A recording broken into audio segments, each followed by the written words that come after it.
Welcome, everybody, to the Rad Life, the only talk radio show that takes you along with host and age explorer Rad Gantos on his continuing journey of discovery into life's challenges, opportunities, options, and all the latest and greatest things that come with getting older.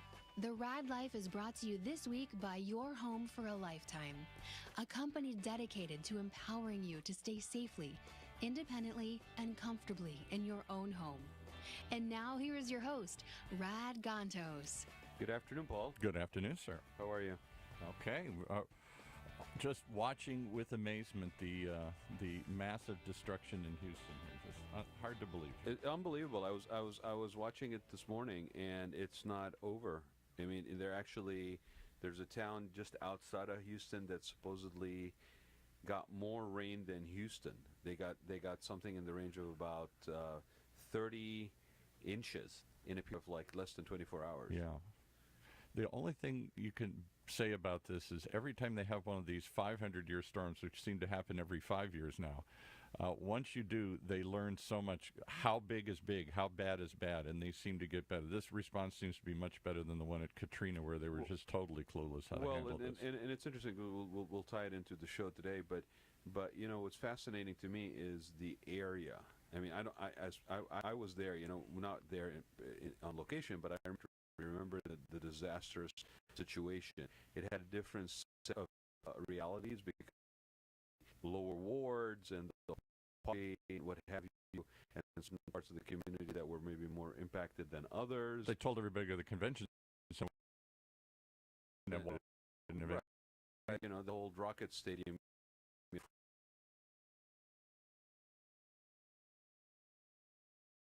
But our thoughts and prayers go out to everybody that is dealing with that, because it's unbelievable. I'm staring at the TV going, this can't be real, and it's still raining. Yeah.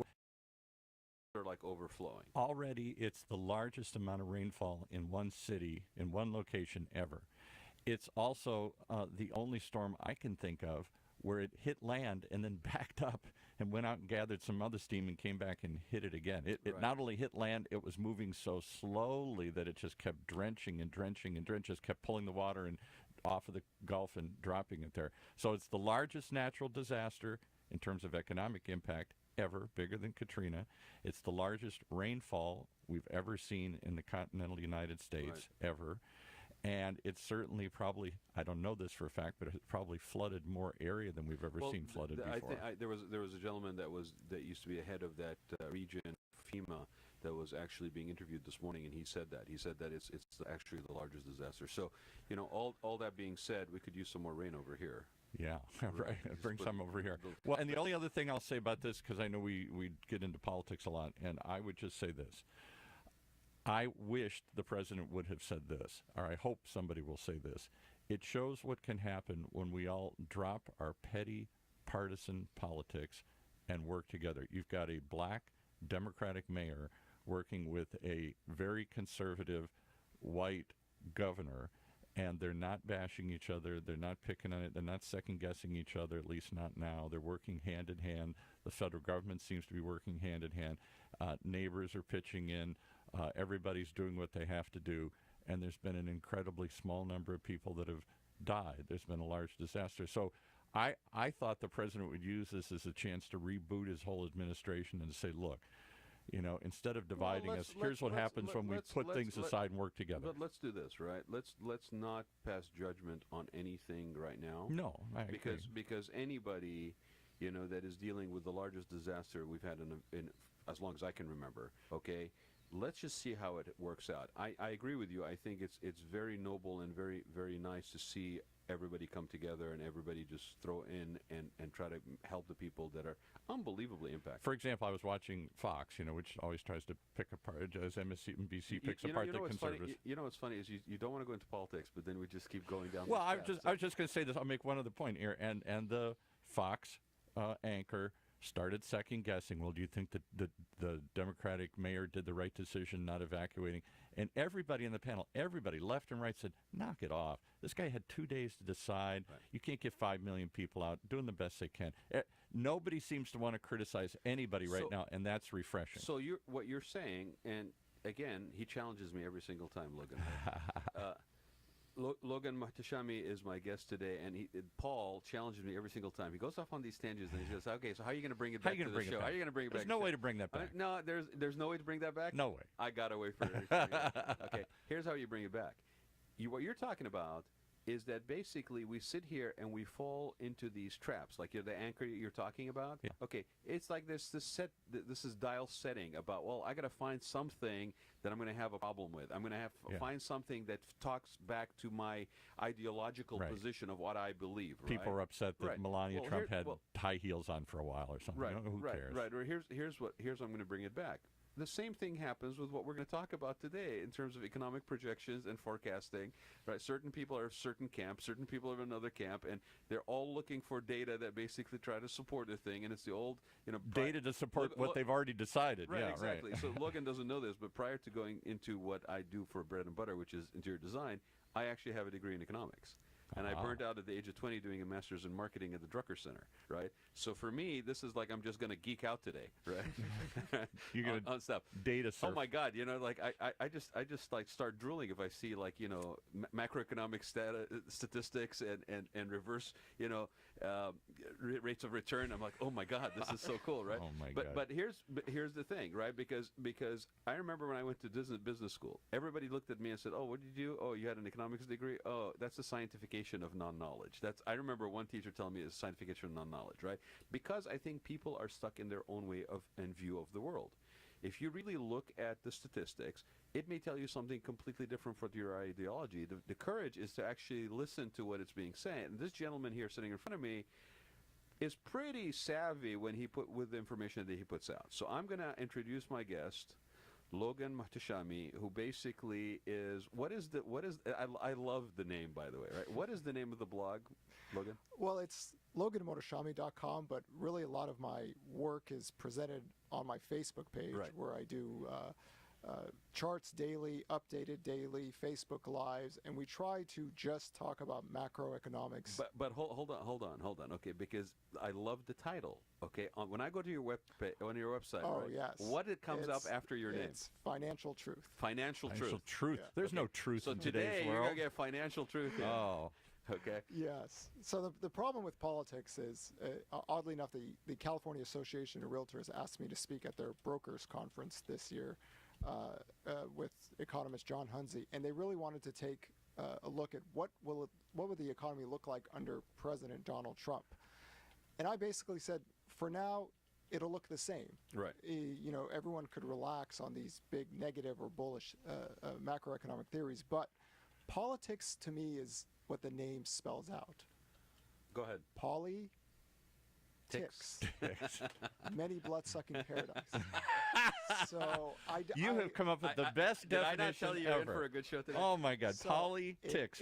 Many has, blood-sucking little ticks here. It has ruined to me what macroeconomic studies should be, and there's a lot of bad misinformation, and it's tilted to economic ideology from a political sense. And this happened during President Obama, and it's going to happen under President Trump, and it's probably going to be here for a while. So there is a place for the middle, to just look at data, to just look at numbers, to look at what they really mean. But in this day and age of headline sensationalism, yellow journalism, promoting doom and gloom or super outrageous bullish theories, if somebody could stay in the middle, because if you really want to look for the truth, you have to lose all opinions before you come into the room. Yeah, right. You can't be biased. And with numbers don't care what your color is, what your background is, who you are. Right. They are simply But just numbers are themselves fungible. We use an old legal term. Depending on what your assumptions are and what data you use, you can make the numbers do different things. No, but I think what Logan is saying is the numbers, not the assessment of the numbers. the numbers stay the same. It's Right. the person telling you the story and what they mean. For example, that is. in California, we have frequent mudslides. We're talking about housing today. And there's a geologist who will come out and say, your yard is not going to slide. We fixed it. And then you get a permit and you build, and the next time it slides. And then one geologist comes out and says, no, I looked at the data, and that's definitely a slide zone. It's definitely not stable. It won't. And you just keep shopping geologists till you find one that gives you the assumption. Same thing happened in the financial meltdown, where they convinced themselves, all mathematical models, that these derivatives were sound. They weren't. No, they weren't. And it was easy to pick off if people had an understanding of what debt structure is. And but they weren't ignoring. Somebody gave a mathematical support saying those were stable to the banks and the lenders and all the other people. But the motivation of the people that are evaluating, be it ideologically based or profit based.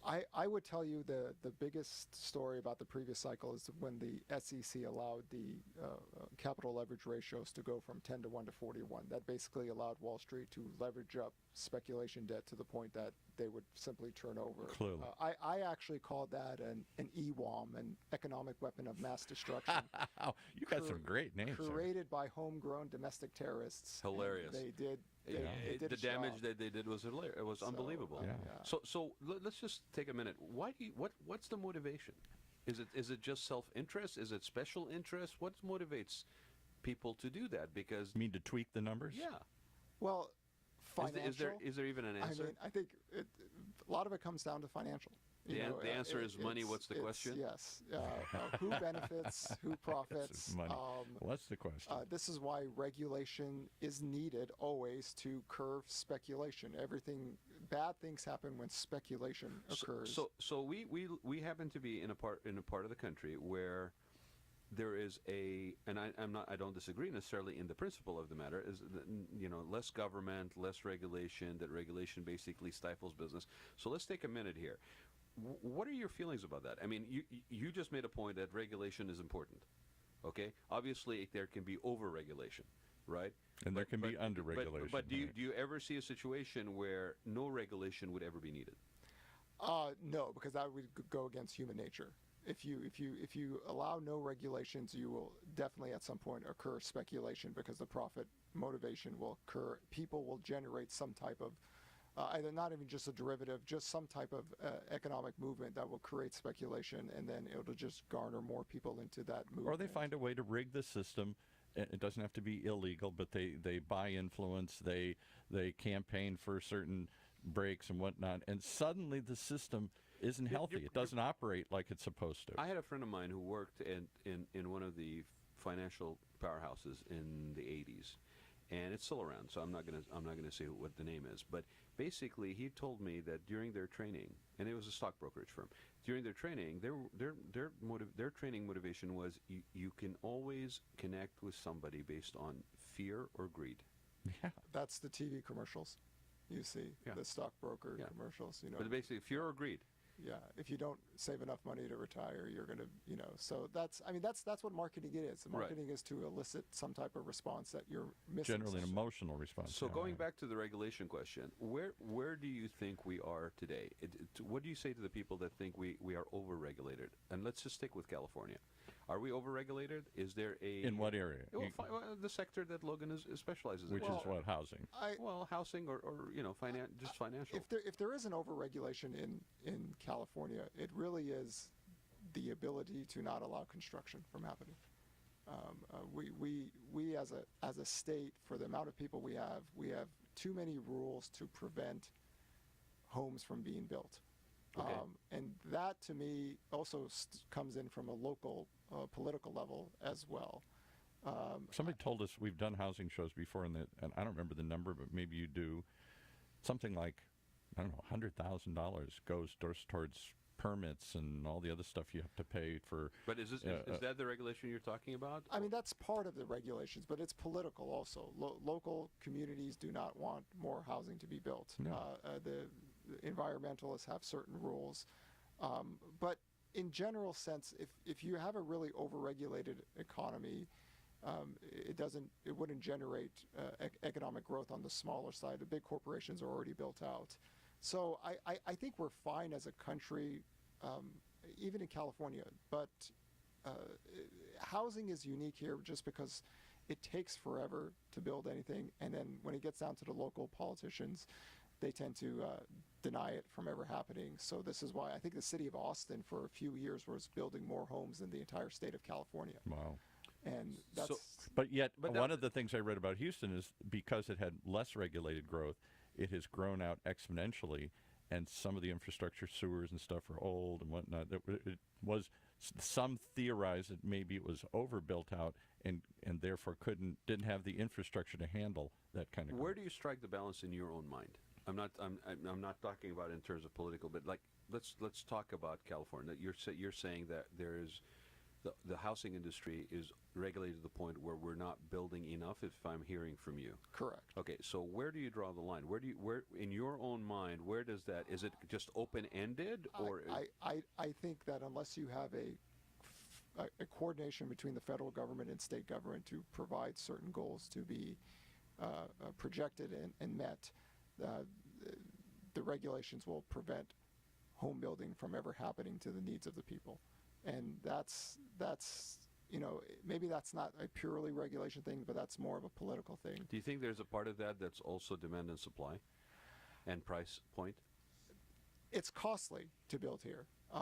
This is why I think that if you ever really wanted to get affordable housing in America in general, you need the federal and the states to work together, because states have budgets and states have to follow their budgets, and there's, the federal government could simply borrow as much as it wants. So there has to be some kind of cooperation. I'm not sure if that's more of a regulation thing, that's more of a cost thing. Right. But if the states have to follow their mandate and follow their budgets, it's very difficult to get affordable housing built, because you're going to have to raise taxes, and some Right. people will fight against that. So Well, and you brought up the topic of affordable housing. Okay, to some people it's an anathema. I mean, it's just basically, you might as well just say squatters, right? You might as well say ghettos, right? I mean, in certain neighborhoods, if you raise the specter of affordable housing, you'd be basically tar and feathered out, ridden out of town on a rail, because you're basically saying bring in people that basically don't have the ability to afford to live there. Right. And I have said it for years, like where I am down in San Clemente, that the sad reality of that is that when you don't provide for that, the people that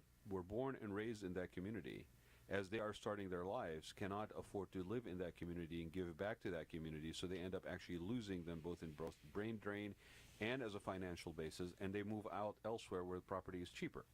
So is that what you mean by affordable housing, or what? Define affordable housing. The problem with affordable housing in America started in 1975. In 1975, the median square foot was 1,500 being built in America. It's right now, single family is about 2,700. Wow. We have built bigger and bigger homes for many decades, while family sizes have gotten smaller. It's a profit margin for the home builders. They want to make money, and there's no way to actually, you can't force the builders to build cheaper homes, and they're not going to do it because it's too expensive. So this is where the federal government, the private sector, and state would probably need to work together.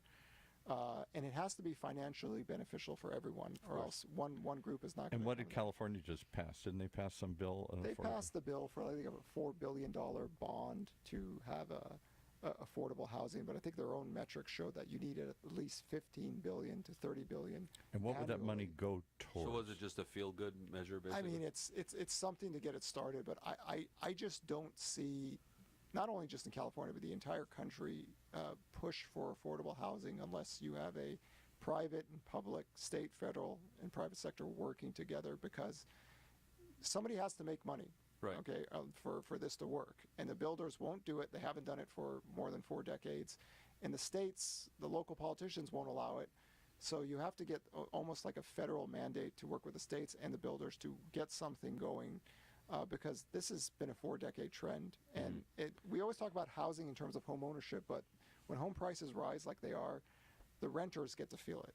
Right. And housing economics, home ownership is really tilted toward the college-educated income level. And you have a lot of people who don't have the ability to go to college. And if you look at the median incomes between high school dropouts and high school graduates versus college-educated, there's your inequality gap. It really shows in housing. And the rent inflation for them is just harder and harder. And this is where you get, some of maybe the extreme left-wing or right-wing movements in terms of, your shelter cost is your primary cost for your budget. Sure. And it's just harder and harder for that group, because the college-educated American is going to be fine. You know, because of the growth in jobs and their incomes, the middle class didn't actually shrink. It actually shrunk because there's more educated incomes out there. But for everyone else, they're paying for the rent inflation that the higher income Americans are able to afford. You just said something shocking. You said the middle class didn't shrink. That's what everybody assumes, that the rich got richer and the poor got poorer. You're saying that some of them, they didn't get poorer, they got richer. No, the percentages of the middle class shrunk more because we have more college-educated Americans making more money. It's actually the group of $100,000 income and more grew more than the shrinkage of those making. So again, the definition of what you define as middle class changed. Yes, because we have had a boom in education in this country starting from 1980, which was the growth of the prime age labor force. The baby boomers came in, they got educated, they made money, but also women started to work, women started to get educated. The dual house income in America is over 100,000 married couple right now. So you have that, and they'll be fine. I would say I'm not worried about college educated. I think the whole student loan debt is completely blown out of proportion. But yeah, they just announced, what is it, how many $1 trillion? And it's hit a record number. Why do you think it's blown out of proportion? Here's the thing. For 9 years, we've talked about a student loan debt crisis. Yeah. Okay. Except nobody actually decided to look at the internal numbers of student loan debt. So we have this $1 trillion number. It's a lot. Right. Well, we have $90 trillion. A record amount. Nobody's ever seen but this let's much. put it in perspective. 70% of student loan debt is $14,000 and under. 13% of it is about $50,000 and under. Less than 3% is over $100K. 40% of student loan debt are grad students. They're going to make money. Now, the troubled group in student loan debt are 30% of all student loan debt are held by college dropouts. So they have the debt, but they have no income. So that group, the average balance is $9K. They borrowed the money but didn't get the benefit. There's your troubled group. But if you actually look at the Great Recession, college-educated Americans, the peak unemployment rate in the Great Recession was 5%. So would you say then, it's a very interesting point. I mean, I totally can see how that a case can be made for that. So do you think then the crisis is not in the student debt? The crisis is in encouraging people that are not either supposed to go to college or that is not their path towards a better life to pursue that as a vehicle and then not stick it through, not get the benefit, off, and now basically be saddled by that debt. If money but no benefit. I mean, it's college for everybody. Well, college isn't for everyone. I mean, I would. But that's what we're selling people, right? Well, we're selling it, except it still costs money to get there. But you actually have to be able to get into a college too. You can't be a C- student and be able to get into. No, it's actually even tougher and tougher these days. I mean, you need to hire somebody to help you get into it. I would totally support a free college mandate, putting it on the federal, budget. It's be $60 billion. It's you not radical, that big. social, Bernie-loving guy here. But there's a lot of people who going to college isn't going to help them. So why would you support a mandate like that? Because I think there's the educated class have so much more of an advantage, and if you can get certain people into an education format rather than them not even working, to give them some type of direction, and it's not going to cost them anything. Now, obviously, the thing is, so much of it's the top tier schools that cost a lot. Sure. So this is why reducing student loan debt to zero. No, but his name dropping. Okay. Yes, but however, we've had an expansion and growth in community colleges. It's tremendous. And where a lot of investment went into here's the numbers colleges. that people don't ever. You're giving me lots of numbers I haven't heard before. Two-thirds of the labor force has some type of college degree. Okay. Right now in 2016. That's huge. Yes. 8% of the labor force are high school dropouts. It's because we have grown our college-educated force by almost 12-fold since 1980. So, Logan, what is the level of education, on average, for people that are actually currently still out of jobs, out of work? And the unemployed. Is there a correlation or not? Oh, yes, and it goes down. A lot of my economic work over the last 6 years was to show that the people that are struggling the most are A, high school dropouts, B, those who are coming from jail, criminally active that are not in jail, and drug addicts. Getting people to understand that we had a drug addiction problem was the hardest thing to convince people because it came in rural Republican areas. The And so-called Where we're opioid supposed problem. to be saying no. where so it was very difficult. I mean, I am so happy that in the sense that it's finally getting the national recognition, but rural areas are struggling because you have a lot of older uneducated males who there's so many white Republicans that are working, but there's a group that isn't, and they tend to be high school dropouts and they tend to be drug addicts. And I am all in support of a federal government guaranteed program, because there are most people are working. We have over 167 million people working. We have the longest job expansion in the history of the U.S. Which started when? 2010. Okay. So even the depths of the Great Recession, we had over 140 million people working. So a lot of the numbers you've heard in the media or on the internet were just not true. Very simplistic. They're just making up stuff. The Great Recession lost 8.7 million people. We've created 17 million jobs plus since then. So we should have been a positive of about 10. Most people are working, but there is a group that, you could see it in the prime age labor force. I always like to take the prime age labor force group, ages 25 to 54, because more people will go into education. 16 to 24 needs to be kind of excluded from the data, and your first job is not going to be at age 55.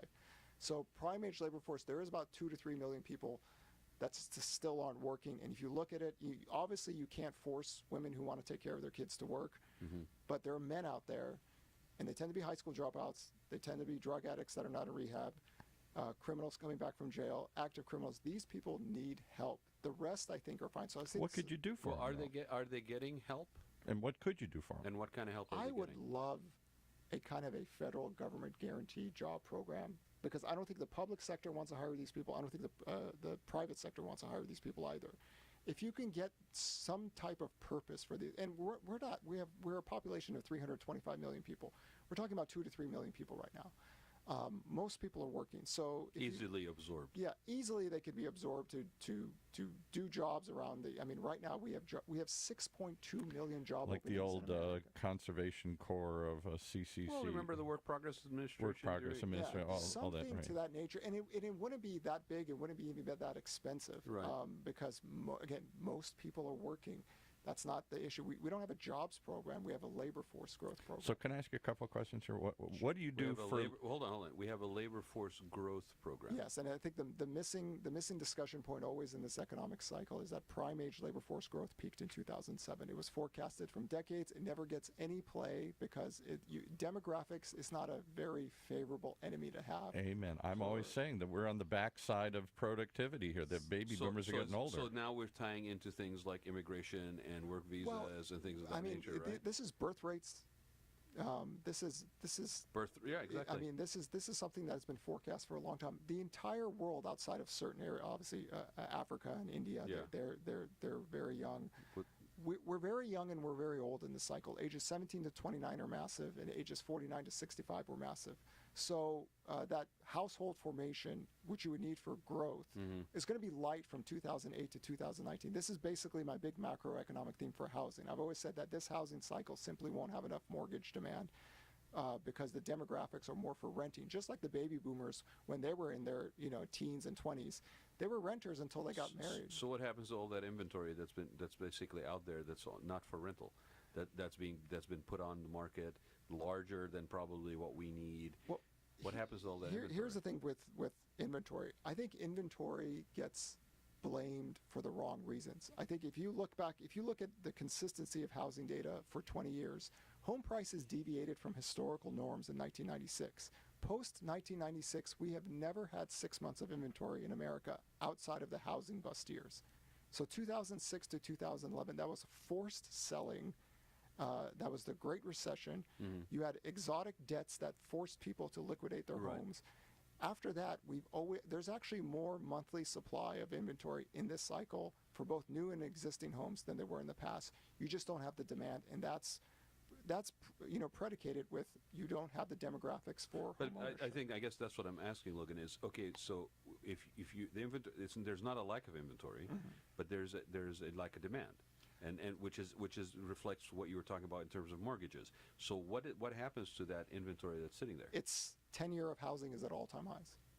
It's 10 years right now. Everyone used to always say 5 to 7 years people used to move their house. No, it's the people are staying in their homes longer. Sure. Baby boomers are not downsizing. Absolutely. So you get a stuck period.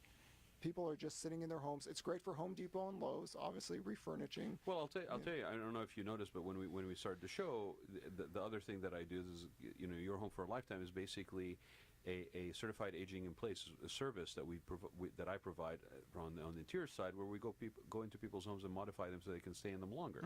And that actually was very, very good during the down economy, because people didn't have to move, because their pre-programming is that you're older, the kids are gone, and you get a downscale, move to something else. You're healthy, you're active, you're familiar with your environment and neighborhood, and you didn't want to move because you're also going to take a ding on your house. So being able to get another 5 or 10 years usage out of it, sure, I'm going to stay in there. So to your point, people are staying in their homes longer. And also the secondary factor is a lack of selling equity. And selling equity to me is defined how much equity do you have after you sell your house, pay your transaction cost, and you are left with. And to me, the most minimum conservative model I could use is that you need 28 to 33% minimum equity to sell your house, pay the transaction cost, and have enough money for how much of the market has that in not much. I mean, interesting. Another point that doesn't really get covered. Because what we've done in this society is that we have subsidized housing by creating. I mean, mortgage rates are low just because inflation is low, but we have low down payment loans.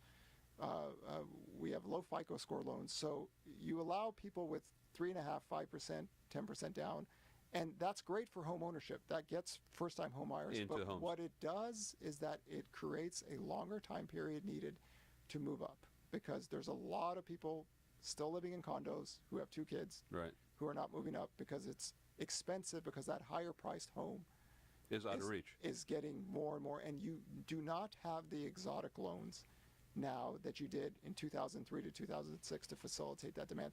The biggest mistake in the previous cycle, I think, housing people make is that they think 1996 to 2007 was a bubble. You had good demographics for housing during that period. 2003 to 2006 was the speculation demand. That's when, 80-10-10 countrywide loans, Downey say, all these things started to become more popular because the real cost of housing was more expensive. But now, we always talk about nominal home prices in America or in Orange County or in Southern. That's not the best way to look at it. Real home prices are not back to where they were in 2006, and interest rates are lower. So it's still affordable. Real affordability is actually better now still. But that's predicated on one big macro theme. Every single housing cycle since 1981 has had 2% lower interest rates. For this to happen in the next cycle, you need 1.25 to 2.25 30-year fixes. If that doesn't happen for the first time in 4 decades, we have a de facto rate increase in a new housing cycle. So in years 2020 to 2024 is when I always say the demographic demand for housing is going to be better. And why is because, I try to not dumb this down, but try to talk English so people can understand. Right. Americans have to rent first. Right. They have to date. They have to mate. They have to get married. Okay? You get that in that order, Paul. In that order. So you have a lot of young people who get married a lot older. Millennials are the biggest home buyers in America. I got married for the first time at the age of 49. Yeah. Probably not that late, but ages 31 to 35 are the bulk of the millennial home buyers. They're the biggest home buyers in America, which makes them the biggest home buyers in the world. Ages 21 to 27 are the biggest in America right now. They're still too young, so we just have to grind this out a few more years. And I have to ask you the question I was trying to ask earlier. We had many people come in and talk about, we had an Orange County Housing Council or realtors and all sorts of other people come in. Why are the baby boomers deferring family formation and all that goes with it, housing and all the other purchases? They're putting it off and getting married later, as you were kind of alluding to. And what does that do to the whole housing cycle? It moves everything up. We need to go to the break, but of course I knew my wife was going to be listening in, right? My wife's actually, she's the head of admissions for... Get it right now. Don't screw it up here. Don't screw up the title. She's the director of admissions for the Graduate College of Education at Cal State Long Beach. All right. So any of the certificates, for teaching and what have you, higher education, basically goes through her department, and they get a lot of people that actually apply. But she was listening in, and she actually said to me, well, she didn't say anything about me getting married at the age of 49, so that's a good thing, right? But she did. Let that one slide. She let that one slide. But she did say that most people who have student loans debt and default one of the things that we also don't bring into the conversation, went to profit colleges or for-profit colleges, right? Who are not competitive for admission. No. So there are point. other nuanced layers to this conversation that tends to be, just kind of blown over or covered over, and we make these general statements, but the devil is in the details. I always tell people, don't worry about the college-educated dual-income class in America. This is the best household formation group the world has ever seen in terms of income, assets, 401ks, healthcare plans. This is the cream of the crop in the history of mankind in terms of middle-class families. The people you should worry about are those who never went to college, who don't have any skill sets. Okay, there are people who buy homes that just graduated from high school, but they have a skill set. They have a sales skills. There's something they have skill set. That group is struggling because they have to pay for the inflationary rates of cost of living, but their incomes against cost of living hasn't risen. But yet that's not a very large group, correct? No, that's a large group in the sense that this is a service sector industry. Yeah. So I see what you're saying. You have a lot of people that are Right. in that income bracket. It's not the majority. I would say it's 30% of the U.S. is in that income bracket. So it's enough to make it. And the thing is that this group has gotten a lot older too. The baby boomers first hit 62 right in 2008. Right. So you have a lot of older Americans who don't have a lot of savings, who are probably feeling a lot insecure. Why is everybody looking at me? Yeah. So. Well, no. I do. You know what? Let's take a break, Paul, and I want to come back and let's talk about that sector and that group of people.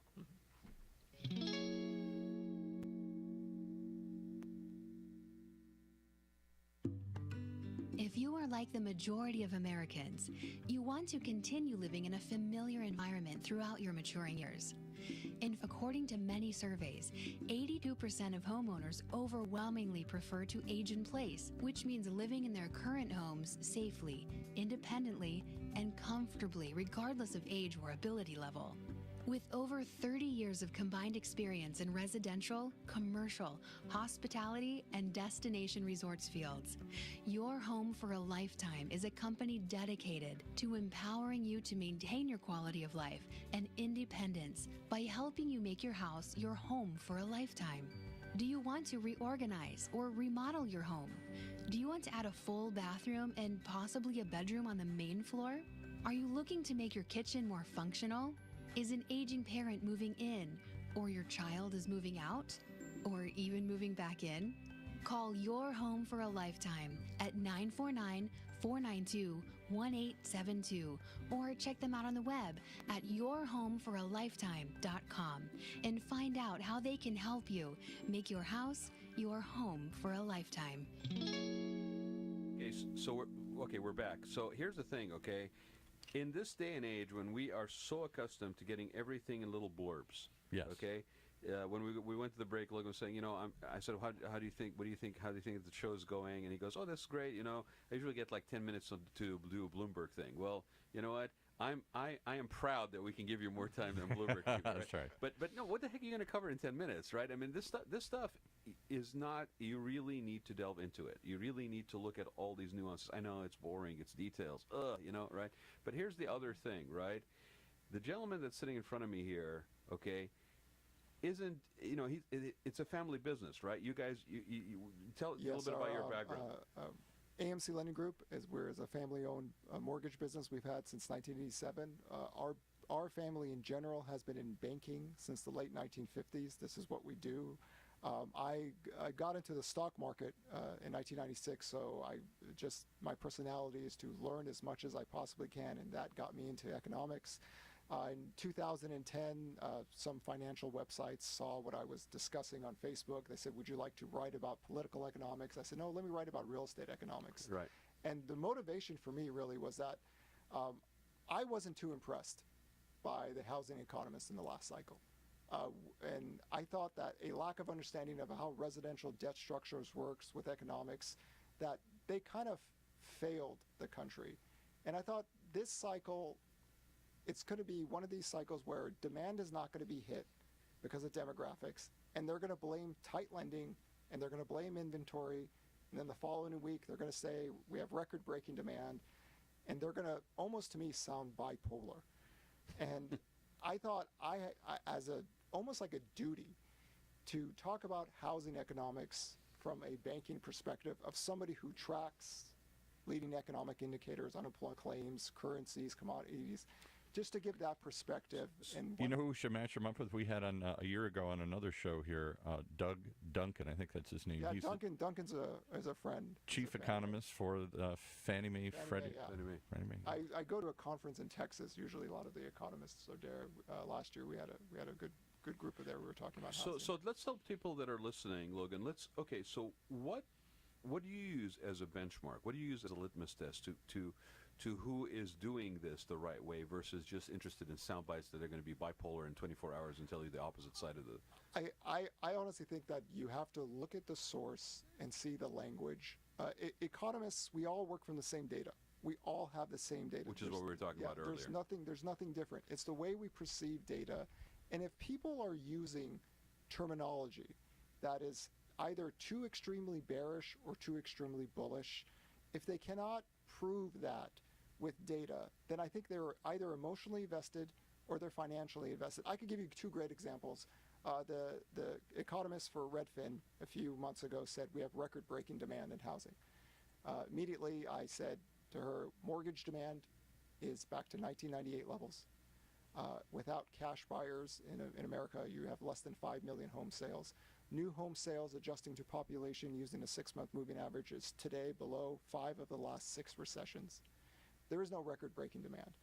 Yesterday, Trulia came out with their economists. They said demand is insatiable. Every time I hear this, I remind myself, this is why I do it. Because there has to be a middle ground where you don't, and I understand sensationalizing in economic theory brings clicks in, but there's a loyalty to the numbers and facts and data, and you cannot bound yourself by either financial investment or emotional investment. Well, and we were talking about it before, right? It's like, you know, that people like fear or greed, right? Fear or greed. So the sense, I mean, it's if I come out and I say, oh, it's the demand is insatiable, right? The first thing that if I'm thinking of, you know, I'm living in an apartment and I'm thinking maybe I can extend myself out of my comfort zone. My grandfather used to say, extend your legs to the length of your blanket, right? No, I'm going to extend my legs a little further than my blanket, right? I'm going to take that risk. And I hear somebody say, it's insatiable, you know, and everybody I'm talking to is telling me, oh my God, you know, the market is just on fire. I'm thinking it's only just going to keep going this way. If I'm going to do this, I better get it in. There's a fear that I'm going to miss out. So sometimes these things are motivated. It's called the National Association of Realtors. Oh, send your angry replies. Where can people send your angry replies? I study people, sentence structure, speech patterns, body language, and I've documented this work. There's extreme bulls. The worst are these extreme bears. These what I call anti-central bank, pro-gold. Everything is dying. Every single day they have the market's going to crash. So how do you feel about Bitcoin? Well, Bitcoin to me it's an interesting technology. It's not a currency until you could pay your taxes with it. But the funny thing with Bitcoin is that I'm not a fan of the gold bugs. Because they always say the world's coming to an end. But because Bitcoin is more favorable for younger people, gold has lost its luster. So the marketing of gold is really to old baby boomers right now. You know, they always have a commercial of some war about to happen or some horrible event. Adjusting to inflation, gold returns are down 30% since 2011. It's the gold bugs or the anti-central bank people, the people who keep on talking about the world every single year we're going to crash. These are the worst macro people I've ever seen in my life. Whatever I think of housing people, these people basically lie every single day just for the sake of being popular. There's other people, Harry Dent, Peter Schiff, Mark Faber. There's all these people, every single. So I've collected them. I've collected their statements and stuff over the years. We have the longest job expansion in history. It's 82 months. The previous record was 48 back in the late 80s. We get to mid-2019, we're going to have the longest economic expansion on record. That means for the first time ever in U.S. history, we've had the longest economic expansion with the longest job expansion in the same cycle, and we've had a graveyard of recession, end of the world callers. And that's the problem with the internet in the sense that they do it for marketing purposes. Or political aspirations. Political aspirations. but their theories are just really, really bad. And you see a lot of bad information. You know, the labor participation rate was never explained correctly. There's not 100 million people out of work. We've always had a growing population of people not working. Donald Trump says, I think it's even higher than the numbers. Yeah, so there's all these things that are just bad information. So to me, that's personal in the sense that they go against what facts and data should be. Well, they're storytellers. I'll tell you, I commend you because it may sound very sort of elitist or egotistical that somebody's saying, well, you know, it's a personal thing. I commend you because I think you really have to take these things personally. When especially in sort of the day and age of the internet, the irresponsibility of putting out information in that manner. Yeah. Okay, whether it is for I just want to be loved and I want to be popular, God, you know, oh look, I got so many likes prove on a Facebook point, or whatever, or right? prove a point. I've already got a or more sinister and reasons, right? That really has real effects.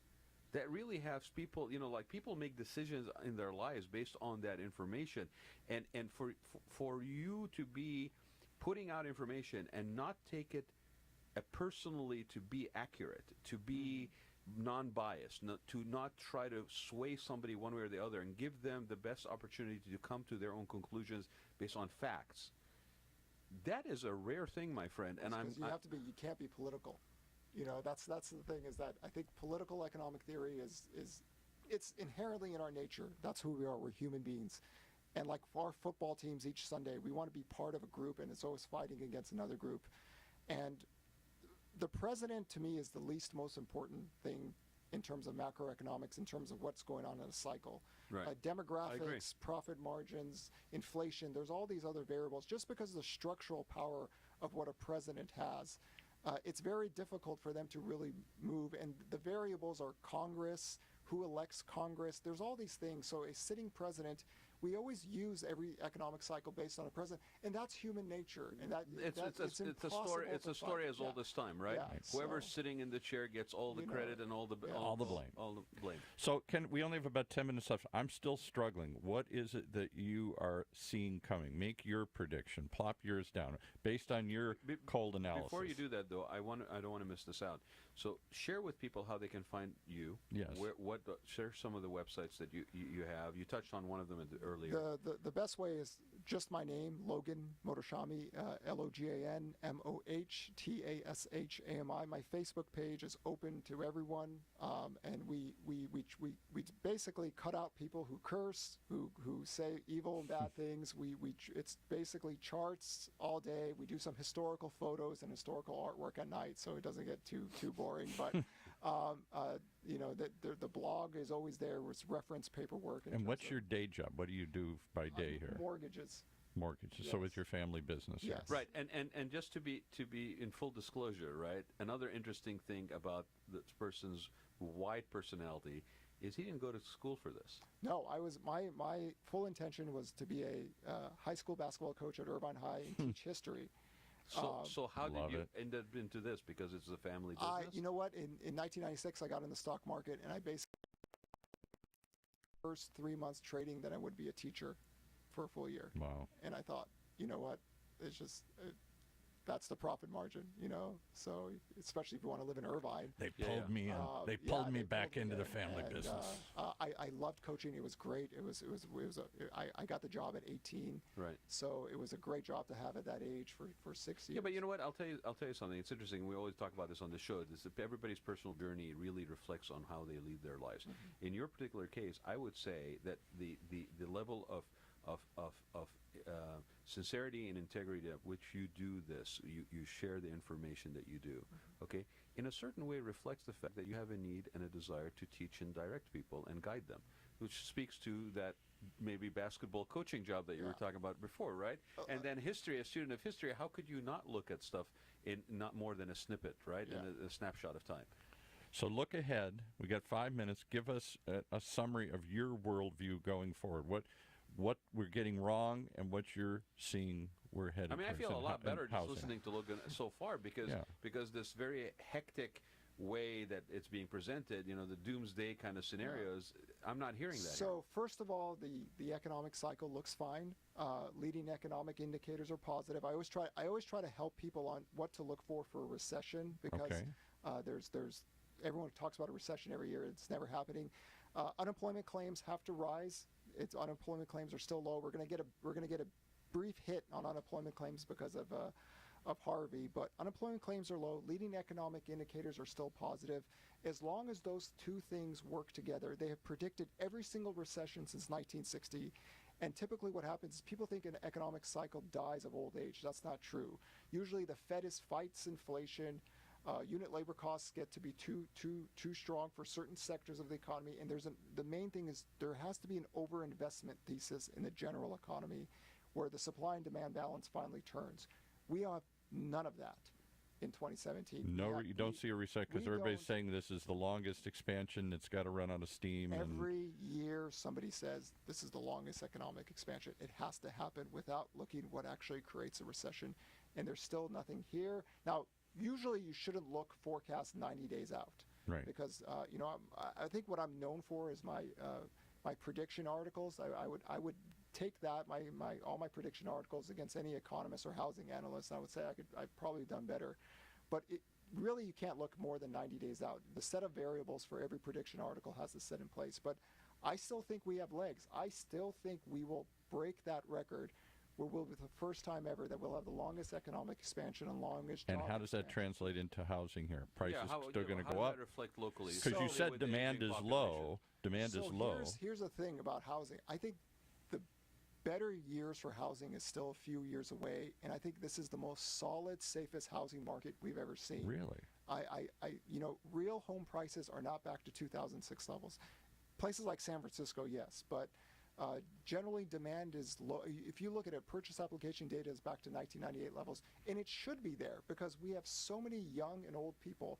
In a few years, we're going to have a household formation with the biggest group of our population, ages 21 to 27. So you think this millennial generation that's been deferring family formation will finally start to form families, and then they'll want to buy houses and move up? If you look at the data now, ages 31 to 35, the millennials are the biggest home buyers in the world today, but that's ages 31 to 35. So the biggest age group in America is still there. Half of them are still in college. Not there. They're in college still, half of them. So you have to be patient. I think my critique of the housing economists and analysts is that they keep on putting these unrealistic expectations for unit sale demands, and then when they don't hit it, they go, "Well, it's inventory." Yeah, but Well, that's sort of how everything is done, right? Yeah. Your sales projections are on a quarterly basis.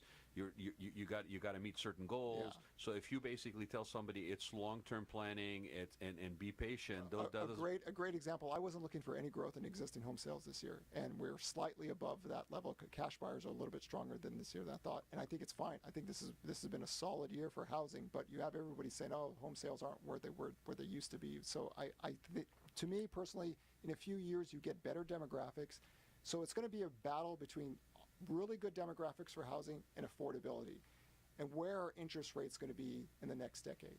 Because if they're not at 1.25% to 2.25% for the first time in 4 decades plus, we've had an interest rate hike in a sense for housing. Well, and those people that you're talking about, that demographic you're talking about, that would be entry-level houses, right? I mean, that's not destination locations. That's not higher property. They eventually move to the suburbs. Right. Everyone loves the city, but when you want to raise a family, you move to the suburbs. How do you factor in that baby boomer population that's staying in their homes longer, that isn't moving, that's healthier? Right. Or maybe even. I mean, I read a statistic I shared with Paul earlier this year, where a certain percentage of new home sales with baby boomers was not to smaller units; they were to larger units because they wanted their grandkids to have another second home to come to. So how do you balance that out? Majority of new home sales are much bigger homes anyway from the cycle, but the unit sales are still low. I mean, when I tell people that sales levels adjusting to populations are still at recessionary levels today, even with this long expansion, even with over 167 million people working, even with interest rates below 5%. So we don't have an overinvestment or over demand cycle in housing. It's going to be slow and steady until we get better demographics, and then these first-time owners will have more equity to move up. They will relieve that first-time home buying home to younger people, which has been happening because the millennials are still the biggest home buyers in America. But aren't we, you're saying we're not at record or near record home prices? I mean, I just look at the average house price is $600,000 here. On the nominal basis, we are, but you know, we always talk about real incomes, you know, because we adjust to inflation. We don't do that for housing or home prices for some reason. So real home prices are not at 2006 levels. They're still 13 to 16% below. And I'm confused by that, so explain that. So adjusting to inflation never went negative in this cycle. So real incomes and real inflation have been growing. So if you adjust it to real home prices, only on the nominal level, because that's what the housing bubble was so epic in prices because real home prices were so exaggerated. So much exaggerated. It was unbelievable. We're nowhere near there because inflation has always been growing, but home prices are just basically nominal back. So it's not as expensive as some people think. So when you hear 600,000, you're not taking into effect. Well, you're taking the number on its own. You're not really factoring everything I else. would be suspect of anybody who says nominal home prices are back to eyes without saying adjusting to inflation. Well, and also the back to number was exaggerated and inflated. Yeah, so it's it not. So wasn't we have really a room to realistic grow. benchmark. If I have a $600,000 average house today here, you have legs. And my biggest concern is that when the demographics get better for housing, it just pushes prices even up more. Because if you look at real home prices across the world, Canada, Sweden, Australia, New Zealand, these things are taking off like crazy. Here, we're cheap. You know, we're actually in comparison, it's in true. comparison. Now, Canada, of course, is, you know, those two cities in Canada mess up the entire country because they're Toronto and Vancouver. So take that index with somewhat of a grain of salt. But real home prices show that you have legs because if you actually look at real home prices on a year-over-year basis, it's basically been flat for 4 years. so we're going to have $1 million average homes in 10 years, 20 years. I mean, that's just but that sounds frightening. Except that inflation and people make more and everything else. I think certain markets already have that, Paul. Where I live in Irvine, the median single-family home is 1.1 million, I think, right now. So here's the thing. This is why the interest rate story is going to be very important. Because if we do get 1.25 to 2.25 30-year fixes, that means the downtrend in interest rates and inflation on a year-over-year basis for 4 decades has stayed the same, which gives you pricing power to service debt because it's about debt servicing. Right. The problem is now that home prices are so big that the down payment levels, you need more and more money even for a lower down payment level, which forces 10-year of housing goes back to the selling equity. Yep. You got to hold it longer and save longer. The entire housing ecosystem changed after 1996. And you could see it in the data that when home prices deviated from historical norms, the 10-year of housing started to get longer. Now, we won't have the 10-year meaning people stay in their house longer. Stay in their houses longer. Now, the housing bust also created 8 million plus delinquent homeowners. Right. You won't have that in the next housing cycle. Have we flushed that out of the system? We're almost done. We're less than 1 million really left. So the irony is back then in 2010, I said it'd take us to 2019 to flush everything out. But let me ask you, You're right on track. Let me ask you 2 other questions. We've had the Orange County Business Council in here, and they do this horrible lack of housing projection where they say based on just, average growth, people having kids and the job formations here and people coming to work here and live here and just, at Rad's point, having children and they want to buy homes, that we're a massive number of homes short here in Orange County. Well, here's, in 2014, I spoke at the BNY Mellon Stock Conference in Dana Point, and I told them that 82% of the working population in California are priced out of housing. 82%. If you take away cash buyers and those who make 2.5 to 3 times median income. Part of the problem with California is that the coastal cities have college-educated dual-income households that make money. Right. I just look at my clientele base. I mean, this is 200-300K households here. These are the people buying the homes. If you want growth, those people, there has to be more of them coming in. They have to have those kind of jobs. But it's really a dual income. But if you have an 80+% of the community of the state of California that is basically priced out, okay, that you would think then the issue of affordable housing is huge. Yeah. And it's only going to continue to be a problem. And the local politicians don't want it, and they force people to move east. So my point which is actually very not friendly. No, and it puts environmentally not friendly. we have a net loss of millennials already in this county here, I'm told. Well, since 2013, ages 30 to 39, you have people leaving the state, but you still have business creation in California. I think the recent numbers were even good. So housing is just very expensive because the people who own homes make money. So will we end up in Orange County here being like San Francisco or Manhattan, where the majority of people are never going to own a home? They're just going to live here and in this environment, have these high-paying jobs. They're just going to accept living in rental, high density apartments, multi-story. Yeah, that's not going to be part of the dream. Most people who live in Manhattan, you're never going to own that changes anything. the whole visual branding of the community. I think you need 154,000 median income to buy a house in Orange County. So in a sense, Orange County has always been one of the more overinflated comparative fundamentals, just because so much of the population doesn't make that. But again, dual household incomes, college-educated people make those. But they're throwing up apartments left and right. We see it ever around here. Everywhere I go, they're tearing down office buildings, throwing up apartments. So the assumption is that there's a glut of commercial property. The apartment boom in terms of rate of growth ended in 2015. These ones that are coming up are part of the last wave building cycle. But since 2015, the rate of growth has actually decelerated and has gone negative in terms of apartment. And the reason is that the rent inflation is falling. And it's fallen for 4 months now, and because the supply has finally caught up to the demand, and you get the switch over now for that demographic that you were talking about. Start to buy homes. So people always talk about rent inflation. Rent inflation has never hit the last two previous cycle peaks in this cycle. For all the talk we've talked about rent inflation, if you look at the data, the last two cycles were much stronger. So the supply has caught up. Well, and that group of people, that demographic you were talking about, that are now moving, if you can hold on to your house and wait it out, then this is larger demand group that's coming in to buy that first home. They're moving out of that rental situation. There is not a group as big that is coming behind them that would then replace the rental. Gen X got absolutely obliterated in the housing bust. Millennials are buying, but Gen X, the boomerang buyers never came back, and the boomers are staying. At some point, the boomers do either downsize or die, or they pass their houses off to their children. Okay. So let me ask you this, relevant to the boomers. Okay, relevant. I like that motto for us boomers.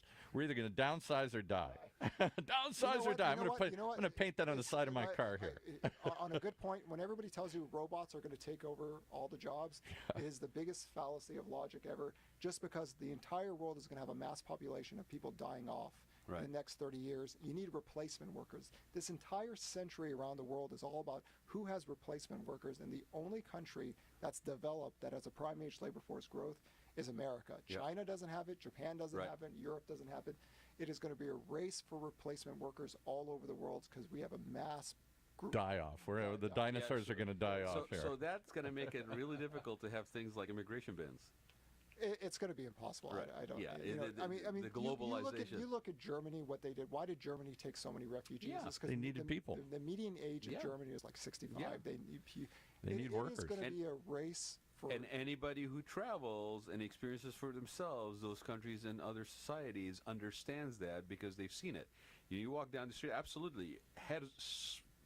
Absolutely correct evaluation. The thing with Europe and certain places like Germany is that you have an older population, you don't have that influx, and so you can say whatever you want to say about immigration, right? There is a necessity, because if without it, you can't sustain the economy. I'm a demographics guy. And isn't that part of the problem with what they're trying to propose now of curtailing or cutbacking or literally kicking people out? That without immigration, we're going to become Japan and Germany? We're going to have an aging population with no replacement buyers and workers? We have a massive young population, so we're not going to be like Japan. But, I'm comfortable in saying this. I think President Obama will deport more Hispanics than President Trump, just because we had a lot of illegal immigrants leave the country in 2008.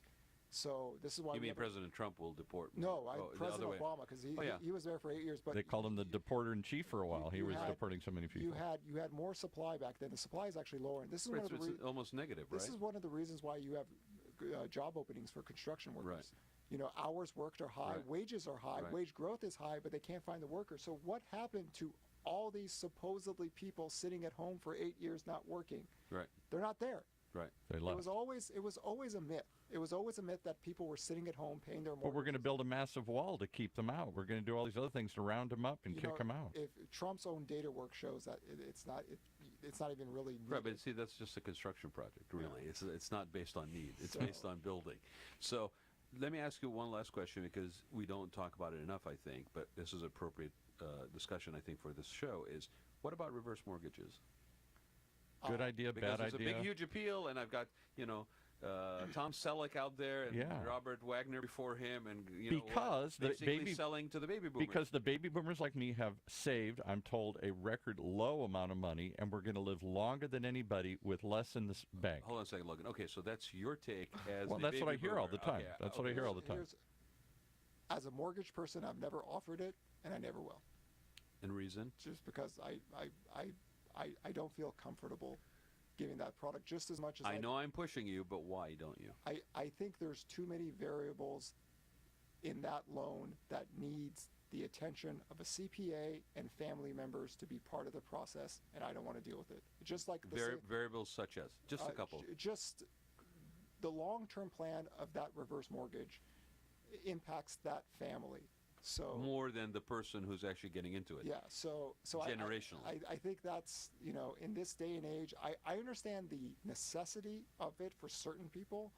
I just, based on what Paul was just saying. Just because there are a lot of people with equity, and obviously Social Security is just a supplement income. It's not designed for retirement, so you could tap into that. Personally, myself, it's the same way I thought about subprime loans. I just don't feel comfortable with it, so I don't offer it. It's regulated, so there are concerns about it from the Consumer Financial Protection Bureau. But like anything, do your homework, investigate, get a CPA, but get your family members so everybody has an idea of what's going to happen. But so is it a trend that's growing in terms of people getting into it? It should grow just based on the demographics. Again, boomers hit 62 in 2008. The mass population of older Americans are actually ages 51 and 56. So you're starting to get that influx. And they're going to live longer than any generation with less money in the bank. So here's the thing, a vehicle that is somewhat Logan is apprehensive about, and it's growing in terms of people getting into it. Right. And he made a comparison with subprime.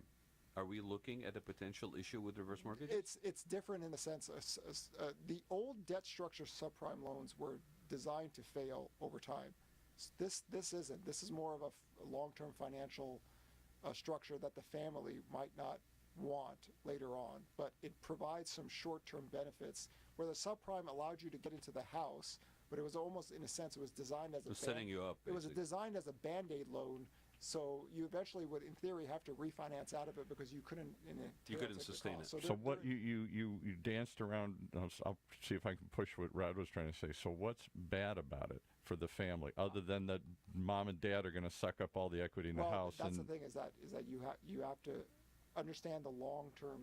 They're going to leave nothing behind. Well, for the kids, of course, the kids probably might not like that, but you have to look at the long-term planning of how much money you're going to get, how much you're going to come in, because you might even outlive your reverse mortgage. So that's see, I never heard that. No, that's where I was going with this. I never heard that. How does that explain to me? How does that work? Hold on, aren't you guys baby boomers that are going to live forever? Aren't you basically that? That's right? true. Yeah, so that's my but point. I don't understand you're healthier. You may not be experiencing those medical needs to where you're basically drawing on the house for stuff like that perhaps till later or longer, right? But if you get into this again, when you get into it, and I agree with him, and that's why I was trying to bring it up, because it sounds great on paper, but like everything else, you need to be careful. And in this particular thing, it does provide work for aging actor men. Yeah, right. All right, but I don't understand it, and I'm the problem here. Because I've thought about this. What do I do if I'm 90 and I've run out of my savings, and everything's cost more? I got one last thing. I got the house, and if I don't tap into that, I don't know what I do. I can't sell it and move somewhere. So how does it work? Let's say I'm 80 and I start to take money out of the thing, and I live to be 100. You're saying that I've drawn all the equity of the house, but they don't force me out of the house. I'm still in the house, but I'm still out of money. Is that what you're saying? You really need to have a long-term plan if you're going to do a reverse mortgage, and talk about it with your family. You should be talking with your family members anyway when you're that age, because most likely your kids are going to. Right. In fact, that's my big macro theme going out for 40 years. How much disposable income do children are going to have to pay to take care of their parents? Yeah, we talk about that in the show all the time. I can't model that out. There's not enough information out there. But I know that we're going to have a huge amount of people that didn't save for retirement, and they're going to. Oh, you want to talk about a potential crisis. Huge. That's it right there. Yeah. I mean, that's the number one thing for me looking out, because you have a big wave of young and old, and disposable income isn't big anyway, so it has to go to taking care of them. Well, look, by the way, happy birthday. Oh, thank you. Okay. So, tomorrow, right? Isn't it? Less than 12 hours, yeah. Less than 12 hours. And what age range are you in? I'll be 42 tomorrow. Right. Oh, you wannabes here. You're not real baby boomers. You're just wannabes. Okay. So at 42, I'm 52. Okay, and I'm so going to be 62 in January. I'll be 62 in January. He keeps in January. I think it's a way for him to keep remembering that his memory works by repeating that, because he does it all the time. In January. But okay, so at 42, I mean, how old are your parents? 65. Right. My parents are like older, in the late 70s, right? Okay, so absolutely, you and I share exactly the same thing, because you're looking at it, the way you're wired, you're looking at things long term, right? But I'm looking at it, it's a reality of life for me. I'm looking at there and I'm seeing my parents age. I'm seeing that the fact that, fortunately enough, we may be able to sustain them, because everything's coming out of savings. Everything's going to come out from asset management. It's not going to come out from any kind of insurance coverage, right? The quality of life that they expect, and it's going to be long. It's not going to be, oh darn, they just went through, like my grandfather, who just had, suffered from Alzheimer's for 5 years, and then he basically, fortunately, stopped having that suffering. But this is a crisis in the making, and we have talked about it being a crisis in the making for the last. I've been a certified aging place since 2008. For almost 10 years, we've been talking about this, right? And I have seen nothing other than potentially further risk through vehicles like reverse mortgage. And the conversations, I mean, most people don't talk. Have you talked to your daughter, Paul, about I don't know, will, what your directives would be in case you basically. I don't want to talk about it, and she doesn't want to listen. So here's another situation that includes the two things you don't want to talk about: getting older and money from the family, right? And how did that? But I agree with Logan. I think anybody who's going to look at doing that, understandably, because you're trying to leverage the equity in your house, and you're worried about the fact that you didn't save enough to basically age, you really should be looking at it long term and involving other people in the conversation. Yeah, because it's going to happen. I think it's just we're still not at that age, just because if you look at the growing labor force growth in working, it's all ages 55 and up. Right. Since the start of the century, just because we never had this many older people, right. But now they're working longer. So because they're working longer, they still have some kind of sustainable income to keep them up. Right. Some but encore careers point, and. They're going to not. The laws of physics and human nature just come out. Right. My aunt, we talk about her all the time on the show, is 93, never got married, no kids, no nothing. Fortunately, she was a secretary, so she has a little tiny pension and a little Social Security, amounts to $2,500 a month. And she's homebound. She shouldn't be. She should be in assisted living or some sort of, not independent living, this is the point, assisted living. She can't afford it. It starts $4,000 or $5,000 a month. Because Logan was saying, number one, which has always been the case, number one cost outlay is shelter, right? In the case of your aunt, that shelter now is in the form of assisted living. Right. Okay? Assisted living shelter is friggin' more than a mortgage payment. That's why multi-general housing is going to be very popular in the next 30 years. So we're all going to end up taking these people back in and take. But even if you take them in, then somebody, you said the only way I can afford the home is a dual income. Somebody has to stay home and take care of them. You give up half of that dual income for somebody to sit home and take care of that 93-year-old person. Well, there's your job market, right? I mean, it's there's your job guarantee program the federal government could do. Exactly. They could get people to train them to take care of older. And believe it or not, a few years ago there were some experimental programs. I was involved with one of them out of a sort of an AmeriCorps program from Cal State Fullerton.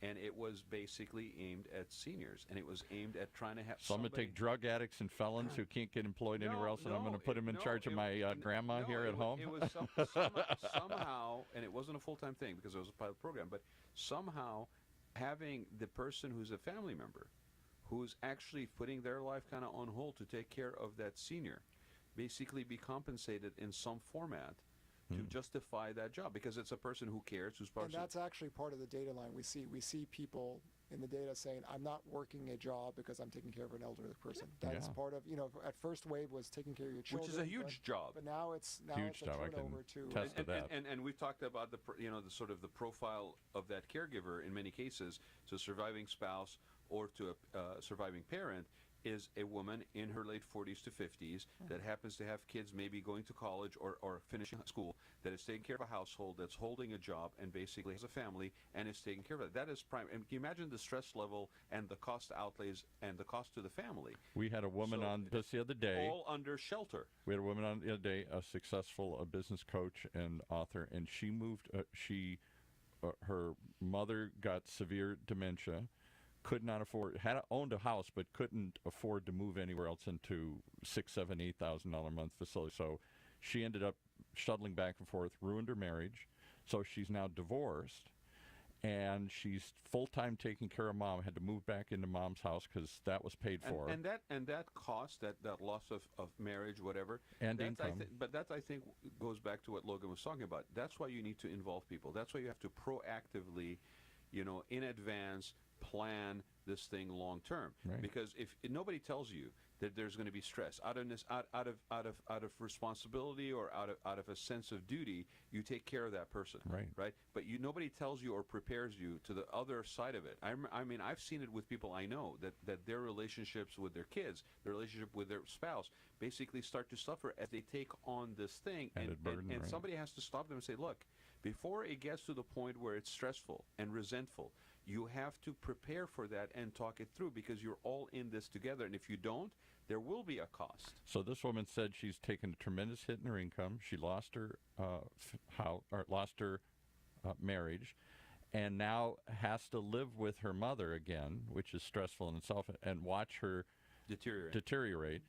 And economically, it's the only way they can make this work, because the house was paid off. They could sell the house, and mom could live in assisted living for a couple of years, but mom's not projected to die. At a low end of $2,000 or $3,000 to a full boat of $7,000 to $10,000 a month. Yeah.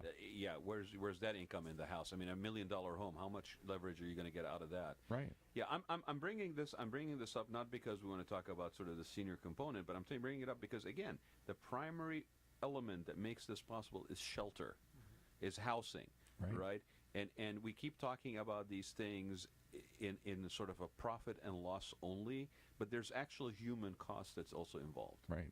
And at one point, we're so used to saying that the shelter is also sheltering our income. It's your last savings. It's your best savings. When is it? Generations ago, people didn't think they were going to make money.